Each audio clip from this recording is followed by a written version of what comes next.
The sharp sound of a slap echoed through the maternity wing, freezing every conversation in an instant. For a few horrifying seconds, the entire hospital stood still. Stopped walking. Patients looked up from their phones. Nurses turned toward the reception desk. A pregnant black woman staggered backward, one trembling hand covering her burning cheek, while the other instinctively protected the life growing inside her. She never screamed. She never fought back. She simply lowered her eyes, fighting back tears that refused to fall. Across from her stood a white nurse whose face was twisted with anger instead of compassion. She believed she had just taught another difficult patient a lesson. The security officer standing nearby hesitated, unsure whether to intervene. Staff exchanged nervous glances, but no one stepped forward. Some quietly looked away, others pretended to continue working. No one wanted to become involved. What none of them knew was that within the next 15 minutes, every security camera in that hospital would become evidence. Every witness would be questioned. Every administrator would be fighting to save their career, because the woman standing silently at the reception desk wasn't just another patient. She was the wife of the man who controlled the city's future, the man whose signature approved the hospital's annual funding, the man every department head proudly invited to ribbon-cutting ceremonies, the mayor, and he was already on his way. Before we uncover how one moment of hatred destroyed countless careers, take a second to support Black Legacy by liking this video, subscribing to the channel, and sharing your thoughts in the comments. Every like and every subscription helps us continue bringing powerful stories of injustice, courage, and truth to light. Disclaimer: this video tells fictional story created for entertainment purpose. It is not based on actual people or events. Any similarities are purely coincidental. Thank you. 3 hours earlier, the morning sun painted the skyline with soft shades of gold as the city slowly awakened. Traffic rolled steadily through downtown streets. Coffee shops filled with commuters. Parents hurried. Children toward school. Construction crews began. Another day of rebuilding neighborhoods that had been ignored for decades. It looked like an ordinary Tuesday, but for 29-year-old Naomi Carter, nothing about that morning felt ordinary. She was 36 weeks pregnant. Every movement reminded her that motherhood was no longer a distant dream. The tiny kicks inside her had become stronger over the last few days. Sometimes the baby stretched so hard she had to stop walking just to smile. After years of heartbreak, failed pregnancies, and countless medical appointments, every kick felt like a miracle. Naomi had learned long ago that strength didn't always look loud. Sometimes strength looked like patience. Sometimes it looked like quiet dignity. Growing up on the east side of the city, she had experienced prejudice in ways that left invisible scars. Teachers who expected less from her, store employees who watched her every move, neighbors who assumed she didn't belong in certain neighborhoods. Small moments that accumulated over years until they became impossible to ignore. Yet she refused to let bitterness define her. Instead, she devoted herself to helping others. Long before meeting her husband, Naomi worked with community organizations that delivered food to struggling families, helped teenagers apply for college, and raised money for single mothers. She never sought recognition. She simply believed kindness mattered. It was during one of those community events that she first met Daniel Carter. At the time, Daniel wasn't mayor. He was a young city council member with an ambitious vision of transforming neighborhoods that politicians had ignored for decades. Unlike many public officials, Daniel listened more than he spoke. He remembered names. He remembered stories. He believed leadership meant serving people instead of standing above them. Their relationship grew quietly. Neither cared much about appearances. When Daniel eventually became mayor 4 years later, Naomi refused to become a public celebrity. She rarely attended political events. She preferred volunteering at shelters, libraries, and youth centers rather than appearing in newspaper photographs. Most people across the city had never seen the mayor's wife, and that was exactly how Naomi preferred it. She wanted people to treat her like everyone else. Unfortunately, that wish often revealed uncomfortable truths, because many people judged her before knowing anything about her, especially after seeing the color of her skin. That Tuesday morning, Daniel had planned to accompany Naomi to her prenatal appointment. He had promised, weeks earlier, Nothing mattered more than being there for the final checkups before their daughter's arrival. But just as they prepared to leave home, an emergency call came from City Hall. A downtown bridge inspection had uncovered structural damage, requiring immediate action. Thousands of commuters would be affected. Daniel looked genuinely disappointed. Naomi smiled reassuringly. She insisted she would be fine. It was only a routine appointment. Besides, she had driven herself dozens of times before. Daniel reluctantly agreed after asking 2 security officers to remain available nearby if needed. He kissed Naomi goodbye. Reminding her to call the moment the appointment ended, she laughed softly and promised she would. Neither imagined that promise would become impossible to keep. The hospital sat near the center of downtown, award-winning. Its advertisements proudly described it as one of the state's finest. Medical centers, patients entered expecting compassion. Naomi entered expecting nothing more than professional care. She wore simple maternity jeans, a light blue shirt stretched gently across her pregnant belly. A gray cardigan covered her shoulders. No jewelry except her wedding ring, no designer handbag, no security escort, no signs that connected her to the mayor. She looked like any ordinary expectant mother, exactly as she intended.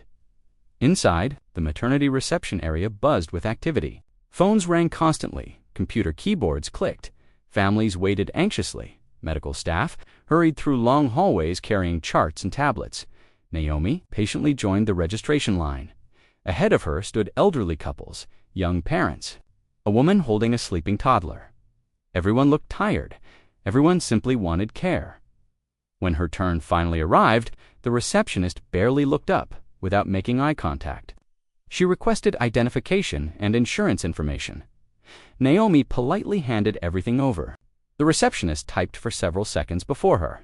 Expression subtly changed. She frowned at the computer. Screen typed again, then called another nurse. That nurse glanced at Naomi, then at the computer, then whispered something barely audible. The receptionist's attitude changed immediately. Her forced smile disappeared. Questions became colder, more suspicious, less professional. Naomi noticed years of experience had taught her to recognize the difference between routine procedure and quiet prejudice. Still, she remained calm. She answered every question respectfully. She assumed it was simply administrative confusion. She didn't yet realize that someone had already made a dangerous assumption. Across the reception area stood Karen Mitchell, the senior triage nurse. Karen had worked at the hospital for nearly 15 years. Technically, she was experienced professionally. She had an impressive record privately. However, many employees quietly avoided working with her. She often judged patients based on appearance rather than medical need. Complaints had been filed before. Most disappeared into administrative paperwork because Karen consistently produced strong performance numbers. Leadership ignored behavior they should have addressed years earlier. As Karen glanced toward the reception desk, she noticed Naomi immediately. Her eyes traveled slowly from Naomi's inexpensive clothing to her visibly pregnant stomach, without reading a single medical file, without asking one. Question: she had already decided exactly who Naomi was, and before the morning was over, that single assumption would ignite a scandal that would shake the entire city. Karen Mitchell had worked in the maternity department long enough to believe she could identify every kind of patient within seconds. 2. Expensive clothes meant responsibility. Luxury cars meant respect. Private insurance meant cooperation. Everyone else, especially those who didn't fit the image she admired, became an inconvenience before they ever spoke. It was a prejudice she had carefully hidden beneath years of polished professionalism. Most of the time, today, she wasn't interested in hiding it. She walked confidently toward the reception desk, her shoes clicking sharply against the polished hospital floor. Patients instinctively looked up. Junior nurses straightened their posture. Karen enjoyed that reaction. Authority, in her mind, wasn't earned through compassion. It was maintained through intimidation. She stopped directly in front of Naomi instead of introducing herself or reviewing the patient's chart. She slowly folded her arms and looked Naomi up and down with open disapproval. Naomi noticed the expression immediately. She had seen it countless times before. It was the same silent judgment she had encountered in luxury stores, in upscale restaurants, at fundraising events, even while standing beside her husband. Before people realized who he was, the only difference today was that she was exhausted. Her lower back ached, her feet were swollen. Every minute she remained standing became more painful. Still, she greeted Karen with the same calm respect she offered everyone. Karen barely acknowledged her. Instead, she requested Naomi's identification again. The receptionist quietly handed over the documents. Karen examined them for only a few seconds before placing them on the counter. Her eyes narrowed. The insurance information clearly showed one of the city's highest-level government health plans. Instead of accepting what was in front of her, Karen assumed someone had made a mistake. She believed expensive insurance didn't belong to someone who looked like Naomi. Without saying a word, she walked back to the computer terminal and began searching for reasons to reject the registration. Minutes passed. Patients continued being called. Several people who had arrived after Naomi disappeared through the examination doors. Naomi remained seated. She glanced at the wall clock. Her appointment time had already passed. She gently rubbed her stomach. The baby kicked again. Normally, those tiny movements filled her with joy. Today, they filled her with concern. She reminded herself not to become anxious. Stress wasn't good for the baby. She took slow breaths and waited. Across the waiting room, an elderly woman quietly observed everything. She had arrived nearly an hour earlier with her daughter. Even she noticed something wasn't right. Everyone else seemed to move through registration normally. Only Naomi remained trapped in endless delays. Another 20 minutes passed. Finally, Naomi stood and politely approached the reception desk. She simply wanted an update. Her voice remained soft. Professional, patient. Karen looked up with visible irritation. Instead of answering the question, she began asking new ones. Where did Naomi live?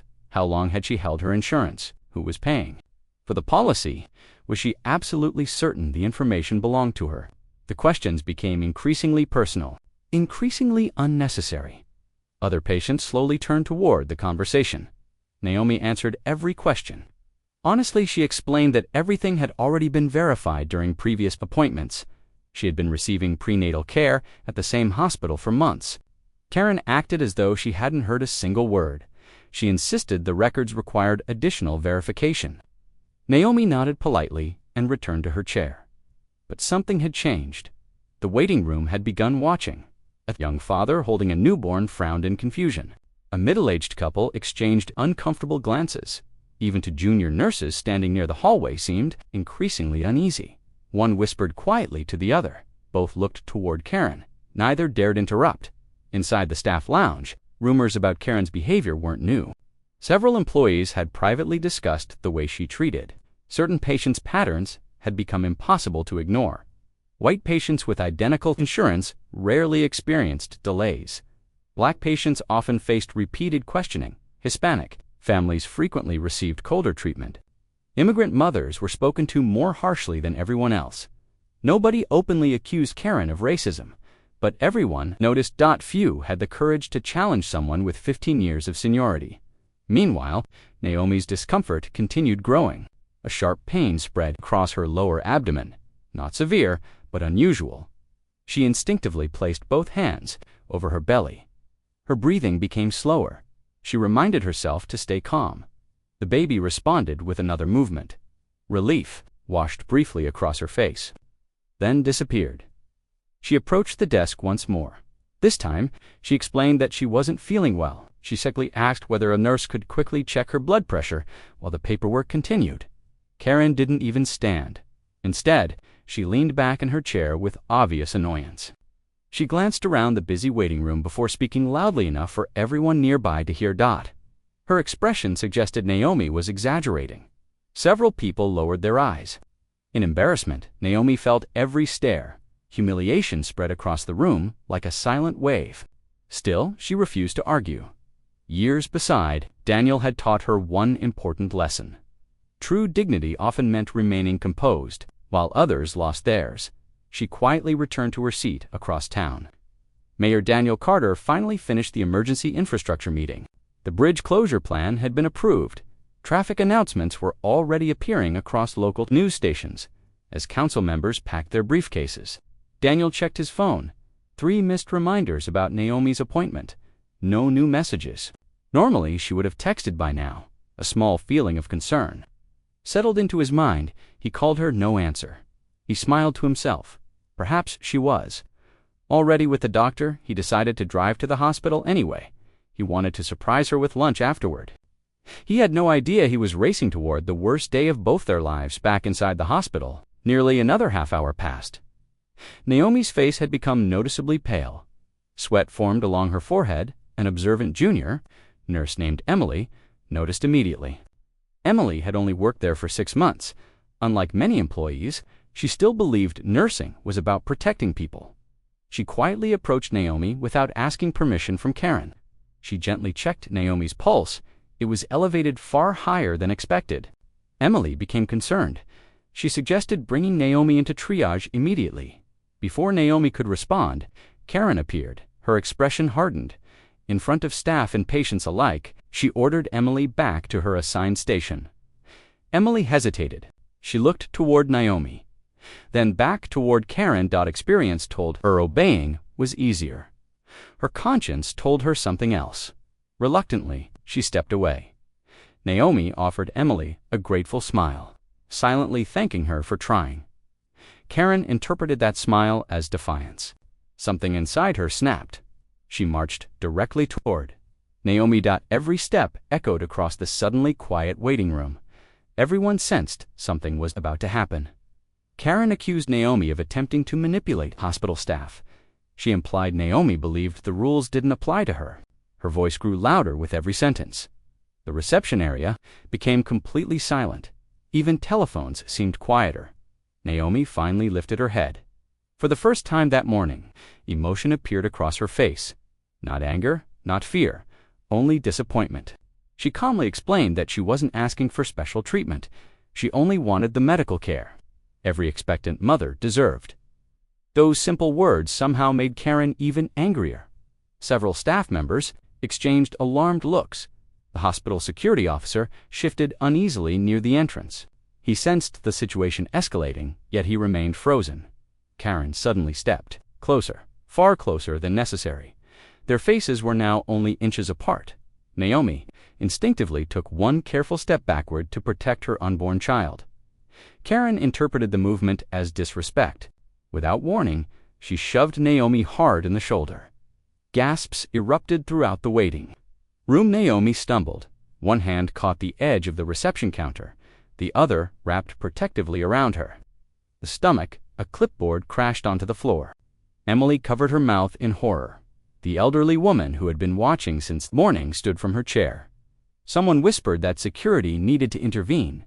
Still, nobody moved quickly enough. Karen pointed toward the exit, clearly intending to remove Naomi from the hospital altogether. Naomi looked around the room. Dozens of strangers watched helplessly. Some appeared frightened, others ashamed. She realized something heartbreaking. If this could happen inside one of the city's most respected hospitals, how many other women had experienced the same treatment when nobody was watching? Her eyes filled with tears. Not for herself, for everyone whose stories had never been believed. She quietly steadied herself and placed both hands over her baby once again. She refused to leave. She refused to abandon the medical care her daughter might soon need. Karen mistook that quiet courage for resistance.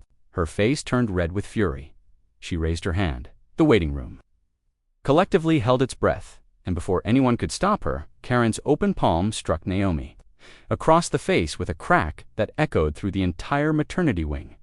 The force spun Naomi sideways. She nearly collapsed before catching herself against the counter. Complete silence. Followed no phones, no conversations, no footsteps, only the sound of Naomi's trembling breathing.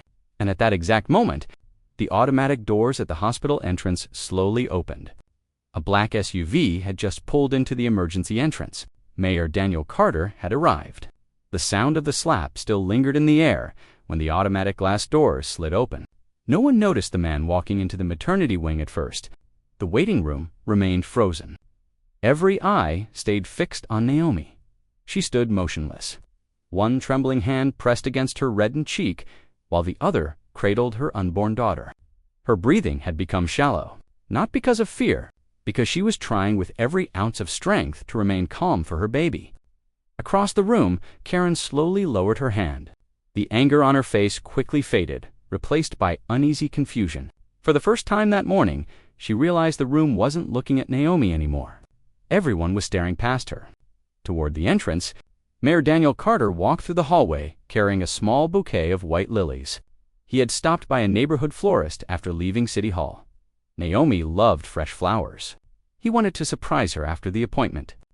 His smile disappeared the moment he saw the crowd. Something felt wrong. Hospitals were always busy, but this kind of silence only existed after something terrible had happened. His steps became faster. The security officers assigned to City Hall followed several feet behind, struggling to keep pace. Daniel pushed through the gathering crowd until he finally saw her. The flowers slipped from his hand.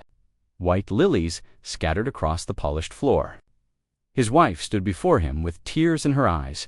Her cheek was bright red. Her cardigan hung loosely from one shoulder. Medical papers lay scattered across the floor beside her.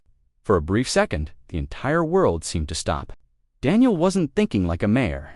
He wasn't thinking like a politician. He wasn't thinking about cameras or public image. He was simply a husband, looking at the woman he loved. Then his eyes drifted to Naomi's stomach. Instinctively, he rushed toward her.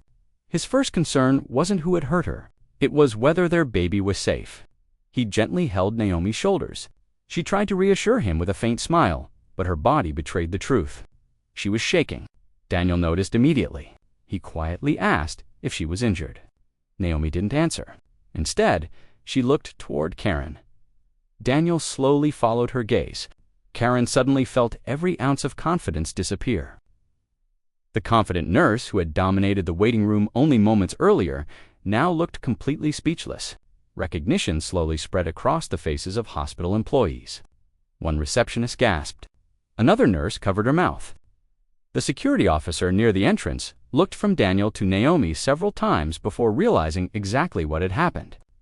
Whispers filled the hallway. The mayor, that's his wife, oh my God. One by one, staff members stepped backward. Not because Daniel raised his voice, not because he threatened anyone, but because the truth had finally arrived.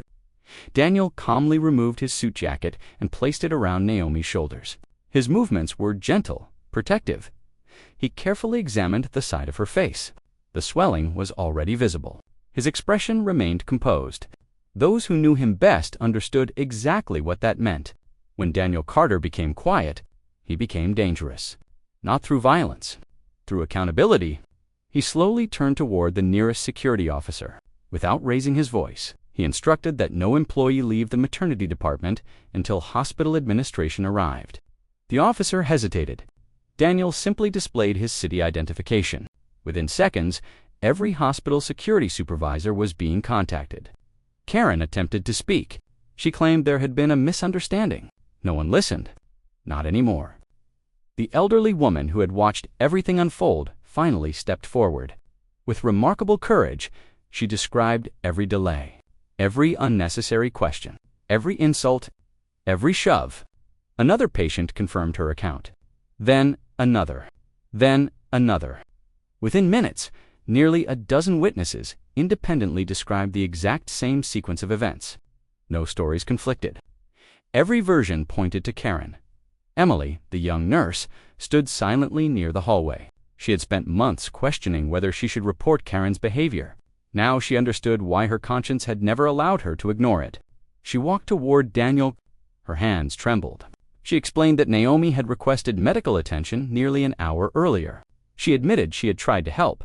She confessed she had been ordered away. Tears rolled down her face as guilt overwhelmed her. Daniel thanked her for telling the truth. He didn't blame her. He blamed a system that taught good employees to fear bad leadership. Only then did the hospital administrator arrive. His face turned pale the moment he recognized the mayor.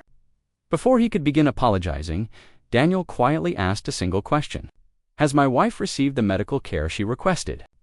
The administrator looked toward the nurses. No one answered. The silence said everything. Daniel nodded slowly. "Then that is where we begin." Within moments, Naomi was escorted into an examination room, not because she was the mayor's wife, because she should have been taken there over an hour earlier. Doctors immediately performed emergency fetal monitoring. Every passing minute felt endless. Daniel remained beside Naomi, holding her hand. Neither of them spoke much. They didn't need to. The rhythmic heartbeat of their unborn daughter finally echoed through the examination room. Strong, steady, healthy. The doctor smiled with cautious relief. Stress had caused temporary complications, but their baby appeared unharmed. Daniel closed his eyes. Only then did he allow himself to breathe. Outside the room, the hospital had descended into complete chaos. Security officers secured surveillance footage. Every camera from the reception desk, hallway, entrance, and waiting room was preserved before anyone could alter it. Human Resources began interviewing witnesses. Local police arrived, not because Daniel demanded arrests, because assault inside a hospital required investigation. Meanwhile, someone in the waiting room had already uploaded a short cell phone video online. The footage lasted less than 30 seconds. It showed only the slap, nothing more. Within an hour, millions had watched it. News stations interrupted regular programming. Social media exploded with outrage. People weren't only angry because the victim was the mayor's wife. They were horrified because they imagined the countless ordinary patients who had suffered similar treatment without anyone important arriving to protect them. The incident became larger than one family. It became a symbol. The following morning, investigators uncovered something even more disturbing. Karen Mitchell wasn't an isolated problem. Over the previous 7 years, more than 40 formal complaints had been filed regarding discriminatory treatment. Many involved Black mothers. Others involved immigrant families. Several described unnecessary delays, remarkably similar to Naomi's experience. Every complaint had quietly disappeared through administrative channels. No meaningful investigation had ever occurred. Hospital executives had prioritized reputation over accountability. That decision now threatened the institution itself. State health officials launched an independent review. Civil rights organizations demanded transparency. Medical licensing boards opened disciplinary investigations. Former employees began contacting reporters with stories they had been too afraid to share while employed. One revelation led to another. Then another. Within weeks, the hospital's carefully protected reputation collapsed. Karen Mitchell's nursing license was suspended pending investigation. Criminal charges related to assault were filed. Several administrators resigned before disciplinary hearings could begin. Others were terminated. But Daniel never celebrated. He understood something the public often overlooked. Punishing one nurse would not solve the deeper problem. The system had allowed prejudice to survive for years. That system required rebuilding. Working alongside medical experts, civil rights advocates, nurses, physicians, and patient organizations, Daniel introduced the Maternal Dignity Initiative. Every hospital receiving city funding would be required to implement mandatory anti-discrimination training. Independent patient advocates would become available 24 hours a day. Anonymous reporting systems would protect employees who exposed misconduct. Body camera-style documentation for certain patient interactions would increase transparency. Every complaint involving discrimination would require independent review. No administrator could quietly bury reports again. Some criticized the reforms. Others called them overdue. But one thing became impossible to deny. Change had begun. Months later, the same maternity ward looked very different. New leadership emphasized compassion over statistics. Staff meetings focused on patient dignity rather than efficiency alone. Emily had been promoted into a leadership role mentoring newly hired nurses. She often reminded them that every patient carried an invisible story. Appearances revealed nothing. Respect should never depend upon assumptions. As for Naomi, she gave birth to a healthy baby girl. The delivery room that day felt nothing like the waiting room months earlier. It was filled with kindness, gentle laughter, hope. When Daniel held his daughter for the first time, he silently promised her something. He would spend the rest of his life helping build a city where no child would grow up believing their worth depended on the color of their skin. The story of that morning never disappeared. Schools discussed it, medical universities used it during ethics training. Hospitals across neighboring cities reviewed their own policies.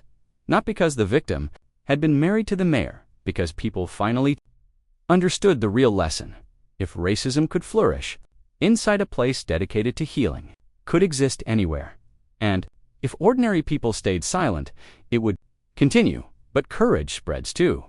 It begins with one witness willing to speak, one nurse willing to tell the truth, one patient refusing to surrender their dignity, one community demanding accountability instead of excuses. Naomi often reflected on that terrible morning. She never defined herself as a victim.